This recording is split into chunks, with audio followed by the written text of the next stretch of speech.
Dobrý den, tady Jan Vojáček, vítám vás u dalšího dílu mého podcastu a dnes tady mám speciální hosty a protože Paul Renal je z Nového Zélandu, tak budeme mluvit anglicky, ale vy si budete moci dopřát titulky u videa.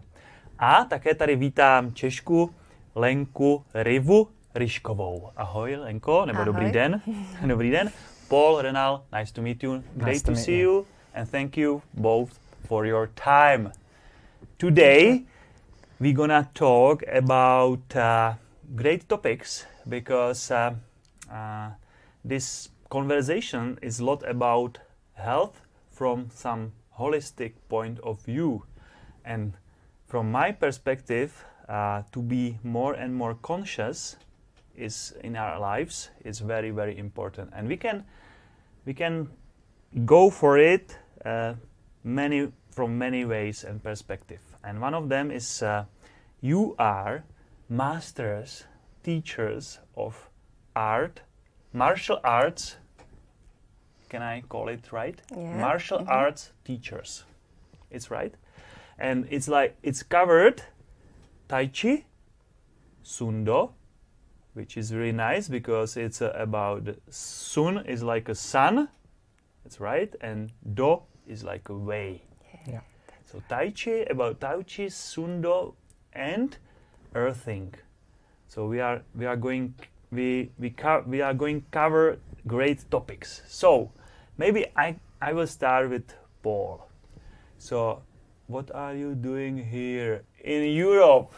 Yeah, what am I doing here? What are you doing here? You are from New Zealand, great nature, great country, isn't it? You know, so many Czech people ask me the very same question.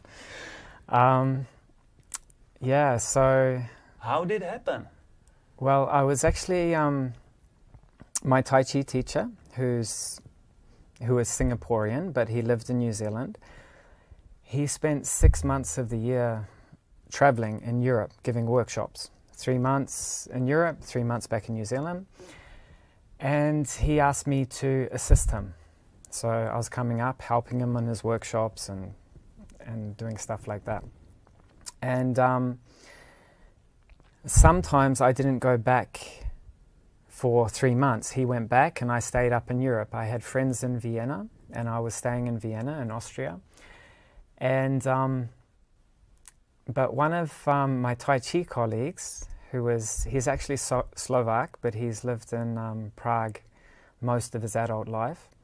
And he was a student of my teacher. And I met him in New Zealand. And so when I was up here, he asked me to come up to Prague and teach a workshop. So start teaching people. And so during that time, that was 2006, I was coming up, I was giving workshops. And Lenka was at the workshop. So I felt very good here in Prague. I really liked it. I liked the people. And I really liked the attitude of the training with the people, because my teacher traveled to many different countries and I was used to dealing with many different people, how they approached the workshop. And when I came here, the Czech people, there was a variety of ages. So there was young people, older people, different, but they worked so hard. They really had a good attitude for the training. No, I think it's a communist type of inheriting discipline because all the Western countries, they sort of spoke and and we just shut up and do what you do. Mm-hmm. Yeah. But they really worked hard and they improved very quickly. Good for teacher, this attitude is very good for the teacher. I would always say, do you have questions? And everyone's like... So no questions. Just tell us what we should do. Yeah, just keep working hard. And I said, if it's too much, okay, you can settle down or whatever, but everyone just kept doing it. And then years after, people told me that, oh God, they were so difficult, it was so terrible, but they wouldn't say anything at that time. Yeah. But so after this was going on for a couple of years, then Lenka and I became a couple, and so I've stayed here basically because of Lenka. So After, you know, there's a quote that you should find a woman after everything which is going on. So it's all about I'm happy for you. So you like it here? Yeah, very much. Very much. So Lenka, I would like to ask why did you attend a workshop of Paul? What was your motivation that time? Well, I was already doing Tai Chi for like, I don't know how many years, but like more than 10, maybe, more than 10. And so I attended as a practitioner of Tai Chi. And Paul is a really good teacher. And it was, as a Tai Chi teacher, he's very exact in saying instructions, very like Chinese, they would never tell you. Just try to copy and try to learn through the body, but he's very good instructions. So yeah. So this was that time the motivation to see some good teacher from New Zealand and try to level up your practicing of Tai Chi. Yeah. So Tai Chi, I spent 1 year in Scotland, and that time I was on my journey of my inner transformation, and I met there Tai Chi. It was great experience that time. There was a lot of older people. I was like my grandmothers and grandfathers and me. But it was really, really nice because tell me from your point of view the essence of Tai Chi. I know we can talk 8 hours about Tai Chi, but what is your point of view if you know what Tai Chi is doing with our system, not only physical one? What is the essence? What's going on in Tai Chi? I used to say that if I were to describe Tai Chi in one word, I would say balance. It's all about balance. Now, I would also say connection. It's also about connection. The Tai Chi is composed of a yin and yang variable. So it's got the black, the white, the dark, the light. So these things need to always be in balance, always be in harmony. And it's quite interesting because you can work, because I was actually studying Ayurvedic medicine. That's great. And I had a chance to sort of either go with the Ayurvedic medicine or go more with the Tai Chi.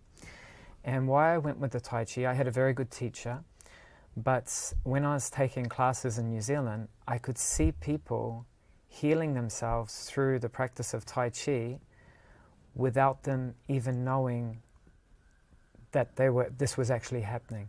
And for me, that was really interesting. That was nice. Because when I was dealing with the Ayurveda, people would come to me and they brought more problems. All these problems came out, and you could see a lot of it was psychological. And with the Tai Chi, this healing happened in a psychological way, in a physical way. And this was really interesting for me, and I really liked that. And that was more natural for me, in a way, how this healing took place. Also because it took place instead of blah-blahing of the problems, it actually happened. It's like Paul doesn't on the sideway, let's do Tai Chi. And on the sideway, I get healthy. Yeah. Exactly. That's great. Because you don't focus on talking about the you problems. You are not focusing on problems. It's amazing. So it's very subtle. It's very subtle. It's very gentle. But it can be very powerful also, because the first thing when you're practicing Tai Chi, and this is what I noticed with a lot of students, I noticed for myself, you come to a class, you have an hour and a half, and the first thing you do is you have to somehow connect what you see, what the teacher is doing, what they're explaining, and you have to do that yourself. And so there's the physiological connection that you've got to put in place. But generally, you're thinking about one thing. And because of this thinking of one thing for an hour or so, the people leave feeling really energized, really relaxed, really calm, because they haven't got 5 things in their mind or worries about all this other stuff. That's the first thing that happens. But then later on, when you're starting to practice more and more, you start to feel a lot more within your body. And this is so interesting that you don't get lost in your head. You're not thinking of other things. You're completely within your body. And so the mind aspect, this gets taken out of it. And then there's a chance for the body to heal, for the natural energy to flow. It sort of happens by itself in a way. Yeah. And I like this. This is my style in a way. That's what I like doing. Yeah, it's a great explanation. These words like balance and connection. It's really, really the way how we can heal ourselves. What is Tai Chi for you, Lenka? Connection, yeah. I am trying to make it simple for people when I teach. So I'm saying you are human between the earth and heaven. And then if you want to be sort of present in that setting, then try to be connected to the heaven and try to feel the support from the earth. And in between there, just feel like you are one thing. So you are not like collapsed in the presence, but you are just sort of one aliveness between earth and heaven. And it's simple in a way, like a concept, but actually to sit, to stand, to move in one piece. Not that simple for us nowadays, because of a lot of thinking being in our heads. Yeah, definitely. But that's sounds simple, but this. But this is what Paul said, that actually, like with the body moving, the mind gets organized. Sort of like your subtle bodies sort of get organized because you are not split in mind, and it sort of organizes around the center and around the body moving. If it's successful in this one body type of moving, connected body.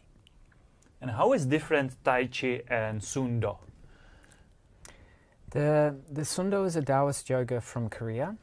It's actually, they say it's 9,800 years old. It's very, very old. And it was the mountain people did this.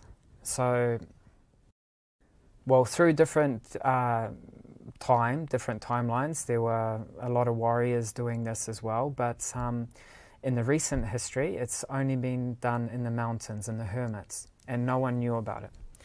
And then there was a young guy, Chung San. He was 13 and he was a Buddhist novice in the Korean mountains. And he got told from his the monk, the head monk, to take a message to 10 kilometers to another monastery in the mountains. And so as he was walking along this path to take the message there, he met this hermit. And he was throwing stones or something, and he met this hermit, and he was a little bit worried, he was a little bit scared. And the hermit told him to come near, and he had a rock, and he placed his hand over the rock, and it just shattered. And he asked the boy, he said, are you interested to learn this? And of course the boy said, oh yes, of course. Superpower. Yeah, it's a superpower. So come with me. So he ended up taking him into the mountains and living in the mountains. No house, just living under rocks and caves. For the first year, he just learned to eat the raw food, basically just to survive, to learn how to sit, to keep his mind calm. He tried to run away many times. I can imagine, yeah. But the monk always, or the hermit always appeared further down the mountain. and brought him back up and said, no, you're going to do this. So anyway, he spent 20 years in the mountains, and he learned this art that we call Sundo, or Kuksundo. And in 1967, he brought this down to the people in Korea, and he started teaching. And it's actually very interesting, because when he first came down, they thought he had to show his abilities to draw people in. So he was on TV and in different situations, and showing his superpowers. So showing his superpowers. Like they would put him in a fire, and he would be sitting in the fire, flames burning around him, and then he would come out and he's not burnt or not touched. Breaking stones, pulling thick nails out of wood with his teeth, and all this crazy stuff. But they soon learned that this was only attracting not really the right type of person for what they were interested in. But he successfully started a lot of practices in the cities, and he spread the art of Sundo, and it successfully went out. And there were thousands and thousands of people learning in Korea, but it only was staying in Korea. And he actually, in 1984, he left. He went back into the mountains, and no one's seen him since. So he was only here for 17 years or so. And during that time, he gave the task to some of his students, 12 students, to continue teaching and continue spreading the art of Sundo. And one of those teachers, Master Kim, is our teacher from Sundo. And but it's a very different practice than Tai Chi, in that Tai Chi is basically done standing, and generally involves slow movement, not always slow movement, sometimes faster movement, in a form type situation. But with the Sundo, it's you do a lot of movement on the ground, and you're doing a lot of stretching, poses like yoga. But then you also spend 40 minutes where this Chungsan, he's singing a chant, and this gives you a rhythm for your breathing, and you focus on breathing in different postures. And because you focus on the breathing, and you focus on your lower abdomen with the breathing, the practice is extremely strong, extremely powerful. And there's many, many different levels of it. And both Lenka and I are very, very interested in it, because coming from Tai Chi, most of us here in Europe who practice the Tai Chi, or Tai Chi for health at least, we're focused on relaxation. And relaxation is very, very important. But in the Chinese they say sung. And quite often sung is translated into English as relax.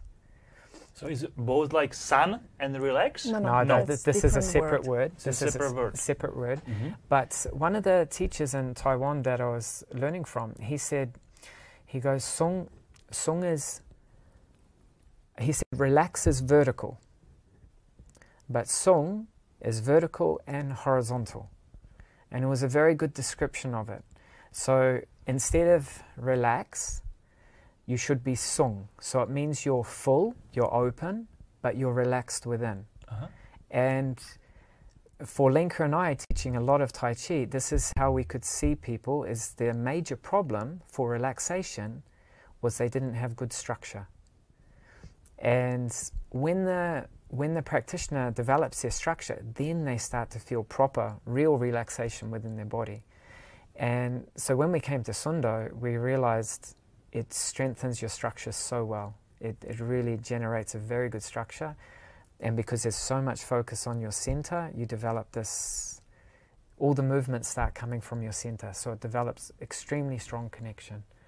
So it's quite different way how to see the relaxation. This is what I heard. Because the symbol of cross, when is the center, which for me is a very important point, because it's like a It's like the power of now. It's like the presence. Yeah. It's like the calmness, but readiness. Yeah, exactly. Yeah, this is how I Exactly. understand it, right? Yeah. Yeah. Yeah. So this is the teaching of Sundo.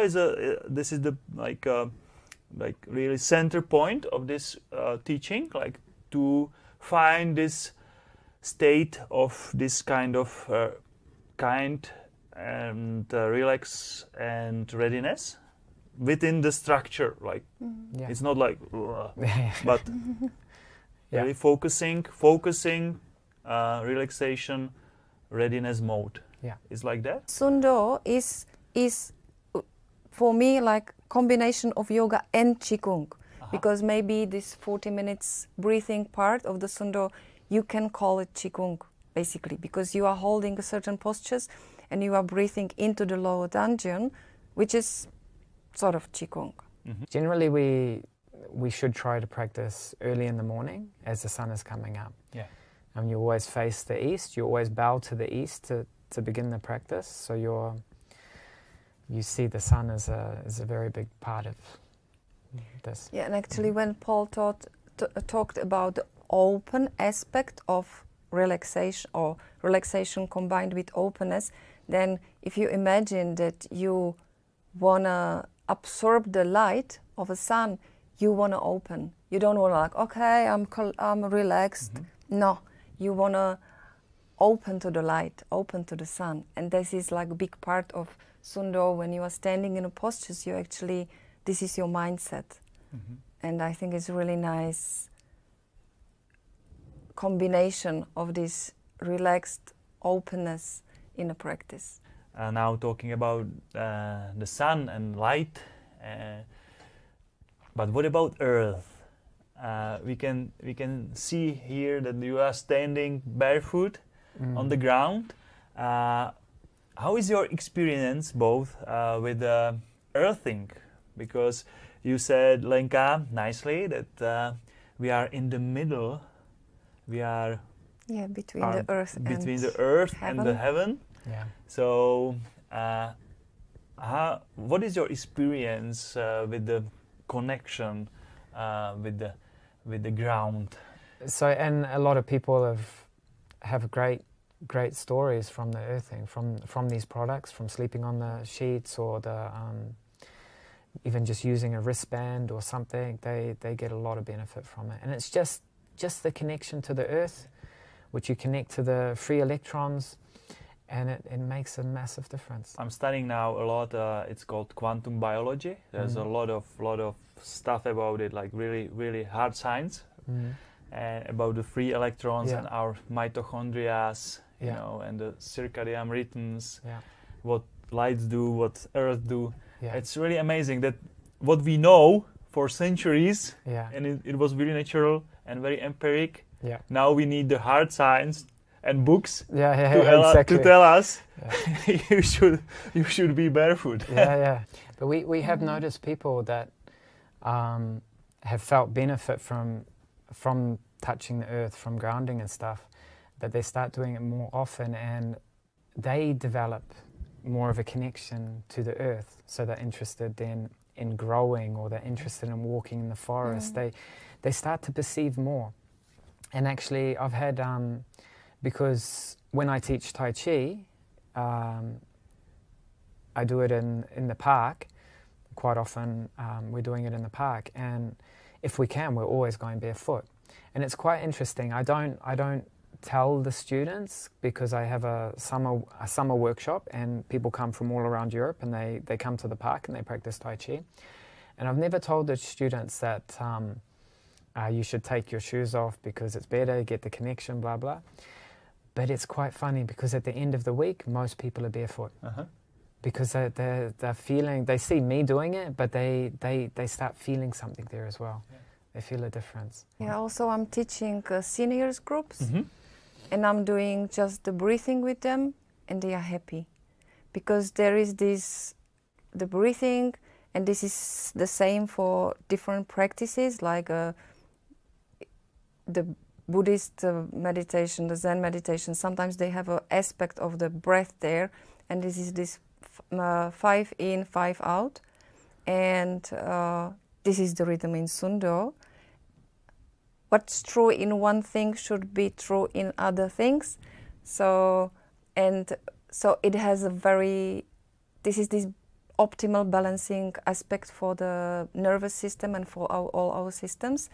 And even the grannies love it.